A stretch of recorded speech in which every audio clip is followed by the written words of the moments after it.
Break के बाद आपका खैर मकदम है।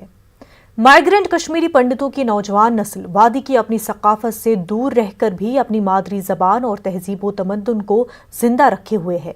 ऐसी एक मिसाल है कश्मीरी पंडित नौजवान आकाश कौल। पेश है राजेंद्र तिक्कू की रिपोर्ट।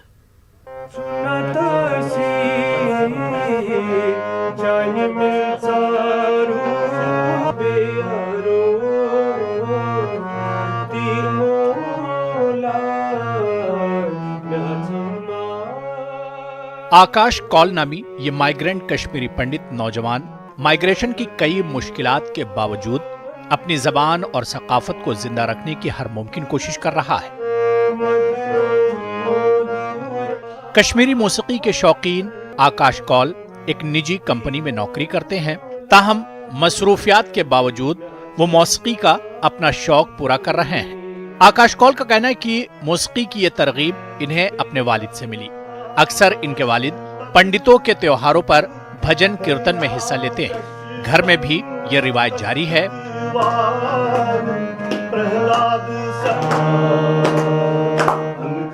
आकाश का कहना है कि इस तरह वो भी कश्मीरी मौसीकी के दीवाने हुए और इन्हें ये शौक पैदा हुआ कि वो भी कश्मीरी मौसीकी में हिस्सा लें। म्यूजिक को पूजा मानता हूँ, एक साधना मानता हूँ और मैं भी इसको और अच्छे से सीखना चाहता हूँ। एक चीज़ है जो मुझे अपना प्रोनाउंसिएशन कश्मीरी वर्ड्स को लेके जो एक्सेंट है वो काफ़ी इम्प्रूव करना है। अभी एक मेरा ये टारगेट जो मैं लेके चल रहा हूँ। सेकंड, जहाँ मुझे अपने कल्चर को प्रमोट करने का मौका मिलेगा, अपने कश्मीरी कल्चर को, म्यूज़िक और इसके आर्ट को प्रमोट करने का मौका मिलेगा, जहाँ भी मुझे परफॉर्म करने का मौका मिलेगा मैं वहाँ करूँगा, ताकि जो यूथ है, जो मेरे छोटे भाई बहन है, वो मुझे देख के और इंस्पायर हों कि हाँ हम भी कश्मीरी बोलें, कश्मीरी गीत हैं उनको गाएँ। जितने हमारे अच्छे कलाकार, कितने जाने माने कलाकार हैं, उनके बारे में जानें। आकाश कौल के वालिदैन इनकी इस दिलचस्पी के लिए अपने बेटे की मेहनत और सलाहियत की दाद दे रहे हैं। इनका कहना है कि इनका बेटा बचपन से ही कश्मीरी मौसीकी में दिलचस्पी रखता था और इन्हें खुद गाने का बहुत शौक रहा है। सभी लोग हम शाम को कभी कभार बैठ जाते हैं तो जो है गाना बजाना करते हैं। तो इस चीज़ की मुझे खुशी है कि मेरे बेटों में भी ये संस्कार है कि इनको ये संस्कार मिले कि ये भी इनका इसमें रुचि है, ये गाना बजाने, सुनने की या कहने की। तो मुझे बड़ी खुशी है। शौक अमिस नश वुचान डैडीस नश तो गो अमिस शौक, अमिस गोड पे शौक। तो सठा खुश अम सस मज फेसबुकस पे वुचान अम सुंद सठा खुश। मेरा काफ़ी शौक है कि फ़िलहाल मैं खुद भी गाऊँ और भैया को भी आगे इस फील्ड में जाता हुआ देखूँ। और इसीलिए मैं अभी इनका जितना मार्केटिंग पार्ट है वो संभालता हूँ। तो इनका फेसबुक पे सोशल मीडिया मार्केटिंग वगैरह, मेरा बेसिकली जॉब ही डिजिटल मार्केटिंग है।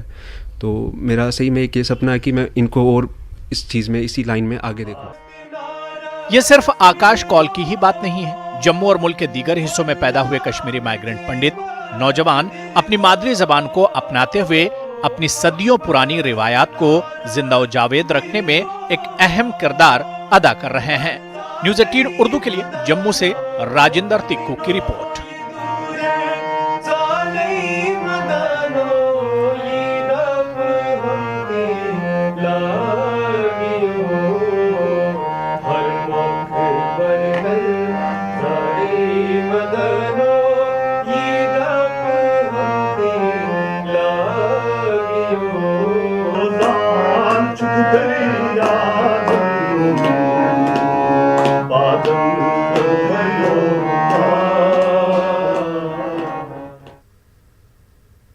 सीआरपीएफ के डीजी एपी महेश्वरी ने प्रेस कॉन्फ्रेंस से खिताब किया। उन्होंने कहा कि कश्मीर में पंचायती नुमाइंदों की सिक्योरिटी की जिम्मेदारी मकामी पुलिस की है और मकामी इंतजामिया के कहने पर ही वो किसी शख्स की सिक्योरिटी के लिए तैनात होते हैं। उन्होंने कहा कि सीआरपीएफ हर तरह की सूरत-ए-हाल से निपटने के लिए तैयार है। उन्होंने सीआरपीएफ जवानों पर हमलों के सिलसिले में भी बात की। किस तरीके से जो आप सरपंच हैं या लोकल से कश्मीरी, उनकी सिक्योरिटी इंश्योर कर रहे हैं, खासतौर पर इलेक्शन जिस तरीके से हुए? We go in aid of the state and we merged in the state security grid. Now to answer this, what is the overall security plan for the sarpanch and all, this falls into the domain of the state police. We only intervene when they specifically tell us, okay, you provide security to so and so. When they ask us to provide security, when the competent authority approves, since we are an armed force. So in that case only we intervene, then we make an assessment. We have a joint survey system, we make an assessment, and then we devise how much security is needed, how is house to be guarded, how is movement to be guarded. CRPF के जवानों पे भी काफी attack हुए हैं पिछले कुछ महीनों में जम्मू कश्मीर में, उनके चाहे वो चेक पोस्ट की ड्यूटी हो, आप गए भी थे कश्मीर में, तो क्या कोई नई एसओपी जवानों की सिक्योरिटी या नए तरीके का चैलेंज आप देख रहे हैं कश्मीर में? There is a flexibility to the troops on the ground. So whatever I'm surprised that everybody is talking of SOP. SOP is only a starting point. How can you give an SOP for everything which is dynamic? As I asked the question, can you give me the SOP for driving on Chandni Chowk, SOP for driving on Hill से sir कब drive करना, morning में, दोपहर को, शाम को, किस road पे? You don't make, leave it to the sagacity. So that much of the freedom we give to the person on the spot. SOP is only the starting point. जैसे कि आपने भी कहा कि कश्मीर में अब हालात काफी कंट्रोल में हैं और ऑपरेशंस भी लगातार हो रहे हैं, क्या ये समय आ गया है कि अब कश्मीर से जो armed force special power act है उसको हटाया जाए? It is not within the domain of this force or the DGCRPF to decide, so I refuse to answer on that because there are so many factors. The decision is to be taken after great assessment by different agencies, so I don't enter into that domain. Sub division Ramsu की panchayat coat सोजमतना की आवाम को आज़ादी से लेकर आज तक सड़क जैसी बुनियादी सहूलत मुयस्सर नहीं हो पाई है। बैक टू विलेज समेत कई बार मुतल्लिका हुकाम के सामने मसला लाने के बावजूद इस जानिब तवज्जो नहीं दी गई है। अवाम ने जिला तरक्याती कमिश्नर रामबन से पुरजोर अपील की है कि उन्हें सड़क जैसी बुनियादी सहूलत मुयस्सर कराने के लिए जल्द इक़दाम किए जाएं। माध्यम से हम डीसी साहब को भी एक रिक्वेस्ट करते हैं कि ये बहुत बड़ा मुद्दा हमारा है, इसको कम से कम 3 साल हो गए सर हम इसी के पीछे कि भाई हमें रोड चाहिए क्योंकि कोई बीमार है, कुछ है ऊपर गांव। एक बार फिर न्यूज़ 18 की खबर ने असर दिखाया है। डोडा के दूर दराज इलाके शिवा की कुछ दिन पहले खबर को टेलीकास्ट की गई थी। बैंक ब्रांच न होने की वजह से यहां के लोगों को मुश्किलात का सामना था। इस खबर के नश्र होने के अगले दिन जम्मू कश्मीर बैंक के ओहदेदारों ने ट्वीट किया और इन लोगों को जोनल ऑफिस डोडा के पास एक मेमोरेंडम पेश करने को कहा। अब गांव के लोग अपने मेमोरेंडम के साथ जोनल ऑफिस डोडा आए। लोगों ने बताया कि बैंक ब्रांच से मुतल्लिक 10 सालों से अपील की जा रही थी लेकिन कुछ नहीं हो पा रहा था। लोगों ने न्यूज़ 18 और J&K बैंक के अफसरान का शुक्रिया अदा किया। अपनी application zonal office J&K bank में सबमिट की है तो वहाँ से रिस्पांस अच्छा आया है, तो इसके लिए हम बार बार आपकी शुक्रगुजार हैं न्यूज़ 18 की।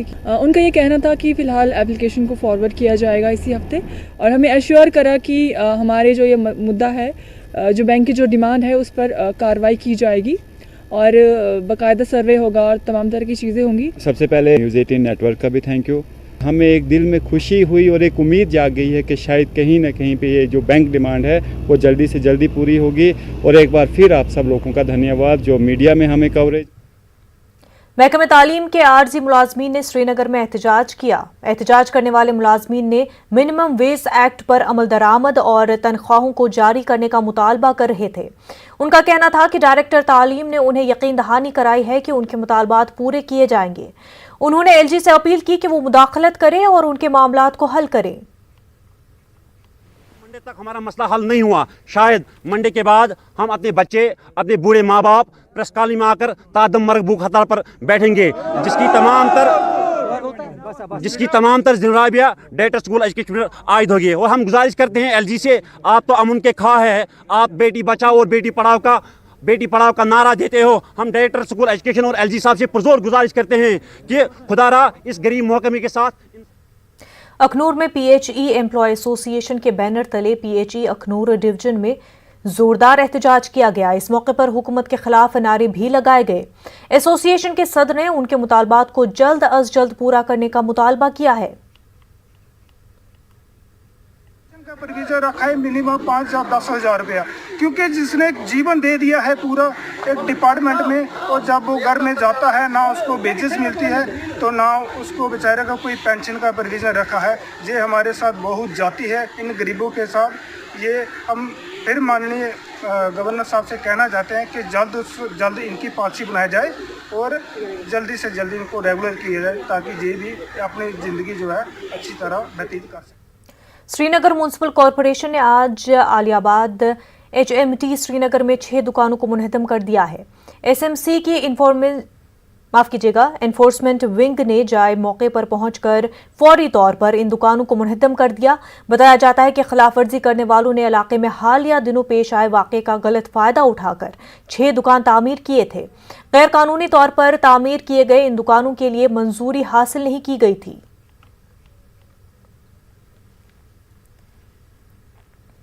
गुजर बकरवाल कॉन्फ्रेंस के जनरल सेक्रेटरी मोहम्मद यासीन पोसवाल ने फॉरेस्ट एक्ट के तहत शारशाली ए में जंगल के नजदीक किसी शख्स को चेयरमैन बनाने की अपील की है। पोसवाल ने बताया कि इलाके का VLW और सरपंच मिलीभगत करके इलाके से 6 किलोमीटर दूर से एक शख्स को चेयरमैन बनाना चाहते हैं। उन्होंने डिप्टी कमिश्नर से मुदाखलत और VLW को ट्रांसफर करने की अपील की है। और VLW मिली भगत करके फिर वहां से लोग उठा के लाएं और यहाँ वोटिंग कराएं, ये सरासर में नामंजूर है। मैं LG साहब से भी अपील चाहता हूँ कि जो लोग फॉरेस्ट के करीब रहते हैं, मैं सेंट्रल गवर्नमेंट का बहुत बहुत शुक्रगुजार हूँ कि 70 साल के बाद यहाँ फॉरेस्ट एक्ट जो नाफिज हुआ है, लेकिन यहाँ साथ में जो ये मिले हुए ऑफिसर, जो ये मिले हुए VLW, इनको फौरी तौर यहाँ से मुदाखिल किया जाए, यहाँ से दूसरे ब्लॉक में भेजा जाए। मरकजी वजीर खेल किरण रिजिजू और LG लद्दाख ने ज़ंस्कार पहुंचकर स्नो फेस्टिवल का इफ्तिताह किया। किरण रिजिजू ने घोड़े की सवारी की जबकि गवर्नर लद्दाख ने यॉक की सवारी की। इन दोनों ज़ंस्कार में मुख्तलिफ किस्म के फेस्टिवल का इनकाद अमल में आ रहा है। वाज़ेह है कि किरण रिजिजू ने 2019 के इलेक्शन में ज़ंस्कार के अवाम से वादा किया था कि ज़ंस्कार को सरमाई खेलों के लिए आलमी सतह का मरकज बनाएंगे। उन्होंने ज़ंस्कार में एक विंटर स्पोर्ट्स एकेडमी खोलने का भी ऐलान किया। वो 2 रोज तक ज़ंस्कार में रहेंगे।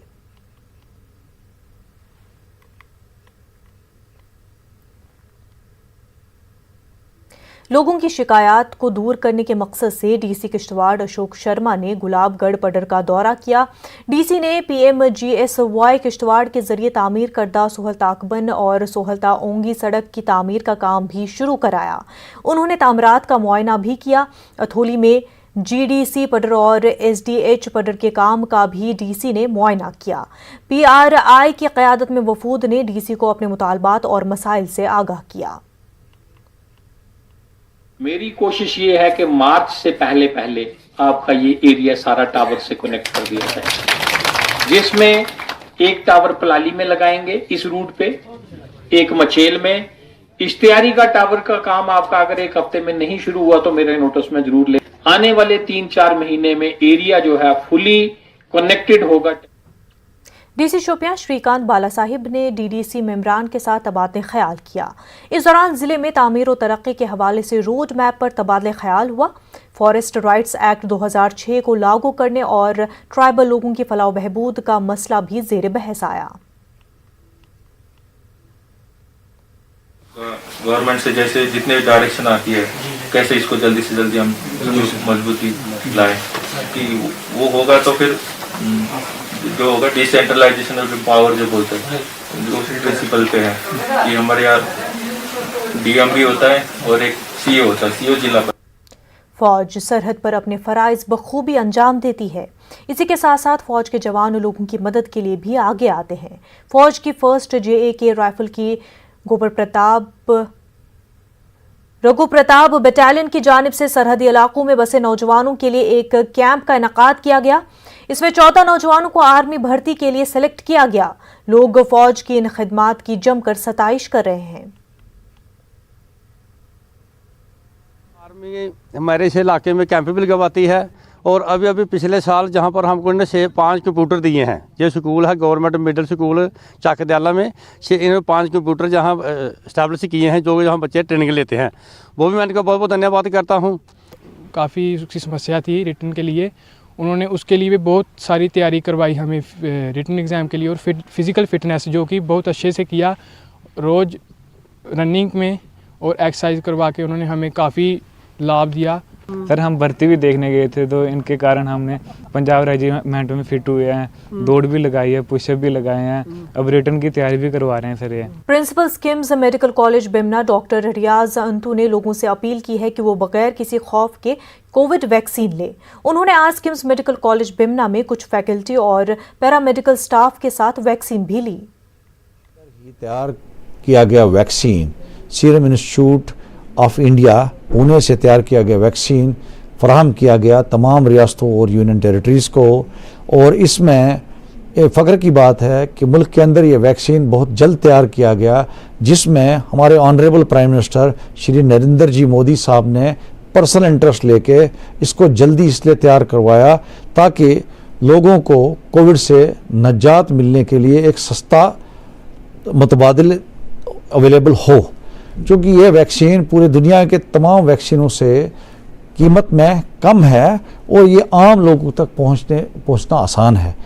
हमने आज जो ड्राइव शुरू किया, इसमें शुरुआत में मैंने खुद, मेरे साथ कुछ फैकल्टी अमला, पैरामेडिकल स्टाफ ने वैक्सीनेशन किया।